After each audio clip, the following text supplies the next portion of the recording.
Fort Peck, Montana. We're going out today. We're gonna chase some Lakers and some Chinook. I think we got them figured out a little bit. Gonna be running some fish flash, some spin fish, downriggers. Me and Austin are getting after it. But one of our ideas today was to test our theory on max flash versus no flash. So one side's gonna have a bunch of fish flash, a rooster troll, and the other side's gonna be nothing. And we're gonna maybe test them. We'll see. The fishing's been slow, but all we need is a couple fish on one versus the other to know that it's working. If it does make a difference. Do you think it will make a difference? I think it will. Yeah. Dennis knows what he's doing. I believe him. It always makes a difference. It's crazy. It's crazy. It's and one of what's the difference? coolest So products. one, you're gonna do no fish flash. No on? flash at all, just a lure. And then the other one's gonna be max flash. So that way I feel like we can compare the flashing in general.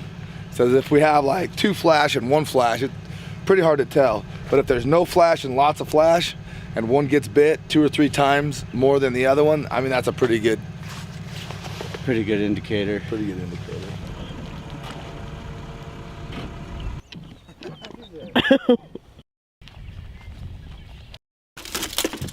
Get it all. Tracking me down. Here we go. Here. Getting started. I'm gonna go with the flash, right? But I'm gonna rig this up. So I got a fish flash, rooster troll. I'm gonna set this up, and we're gonna see how the extra flash works. I'm gonna put a salt patrol, which is a pearl and a purple spin and fish behind this with some scent in it, and we're gonna see what happens. Austin, what do you got going? I'm gonna go with the Rotan, just single. That's it. We're gonna see if all those flashers make a difference or not. What about the color? Sure to go the same color Brotan on each side. I'm not doing a Brotan. Oh, you're doing a spin fish? I'm doing a spinning fish. Why are you picking that color Brotan? That's the one we caught them on the other day, pretty much. It looks good, right? Yeah, it looks like the little Cisco that are in here. So why wouldn't we do the same color spin fish or something if we're doing a Yakima thing comparing fish? Because it's just a flash deal. But it is essentially it's the same. Essentially it's the same bait. But yeah, you're right. Like if we would put that bait on behind this. We could do it. Excited, Austin? I am excited. You gonna catch more fish than Dennis on that thing?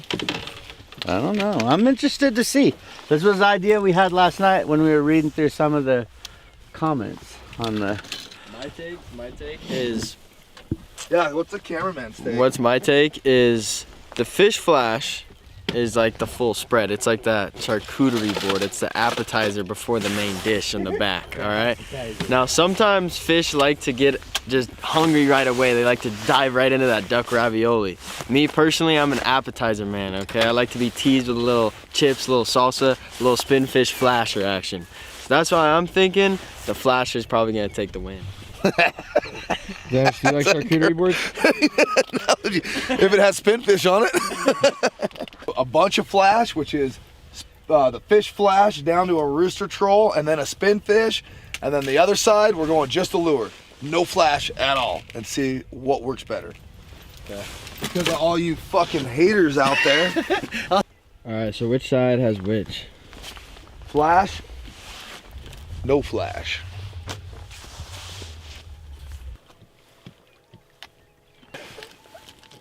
Gotta keep them in my pocket.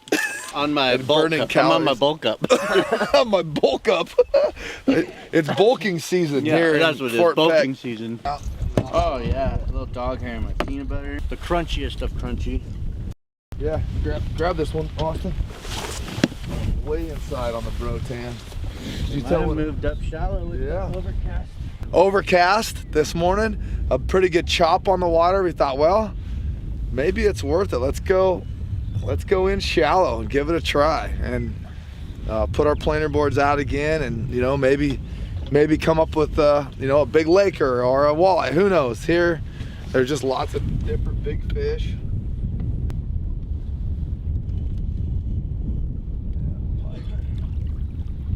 Just a stupid old pike. Old pike. Up shallow, he was right in there. Well, it kind of shows that those fish are up shallow, huh? Yes. Look at that big old belly on them. So look, that was from before. See that? thing hanging out, a little piece of gill. Alright. Yeah, alright. Woo! Second fish. Wrap it up. That was our one fish for the day. Yeah, one fish a day, we're done. We're good. Yes. Bottom tracking? Pretty good one. Taking line. Looks like a good Pretty one. good fish. Yeah, just following that contour. You can see it on the map here. We just went out to this little flat, started making a little spin right there, trying to stay right on that shelf. And one of the things here is it's really difficult to stay on the right structure. It's just so steep. There's just so many ups and downs. So if you run that bottom track feature, it makes it pretty easy. And I honestly was just sitting here talking. I looked back, fish on.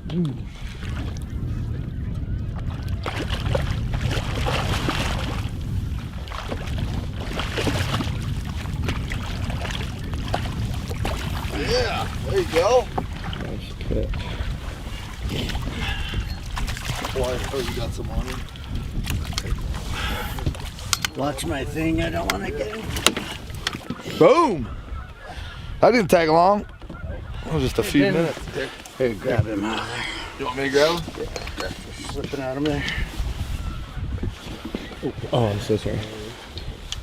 Look how fat these fish are. It's crazy. Full of Cisco. Oh, Cisco, just putting the chomp on. Look at that bugger. It's a nice Laker. So what's the score right now? Score is flasher 1, no flasher 1. So that one we were working in about 45 to 50 feet of water on the shelf that's out here.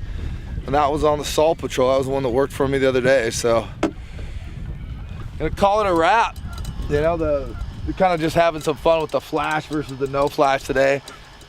2 on the flash, 1 on the no flash, which is still awful. You know, not to be a complainer or whatever, but it's kind of crazy how bad the fishing's been this week. We've had 5 days of beautiful weather, ice out conditions here in Montana. The fishing should be on fire from everything that we know. And the fishing's been really bad. I mean, we worked hard. We've been doing 12, 14 hours a day.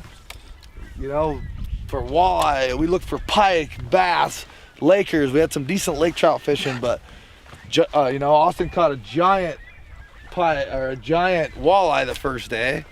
That was cool, and then it's just nothing ever since. And one of the things I love about fishing with Austin is I'm always confident. He's such a great fisherman. We always figure out patterns together, and this trip was just not so much. Rough. We had a lot of snacks. You know, the one thing, like, I noticed when we get back to the dock and we talk to people or we talk to the marina or whatever, we're actually doing good. Yeah.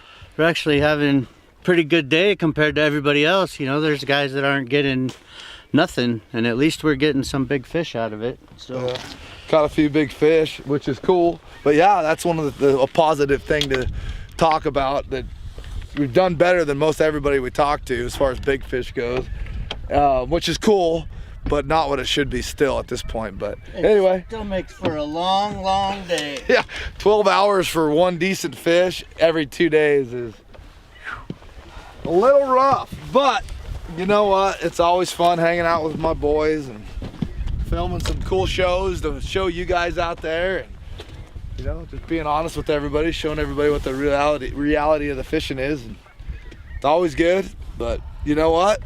When you see us again, we're gonna have some steelhead coming to the boat, so stay tuned for that. That's gonna be a good fishing trip. Big steelhead, Seatuck River, Yakutat, Alaska. It'll be a good one.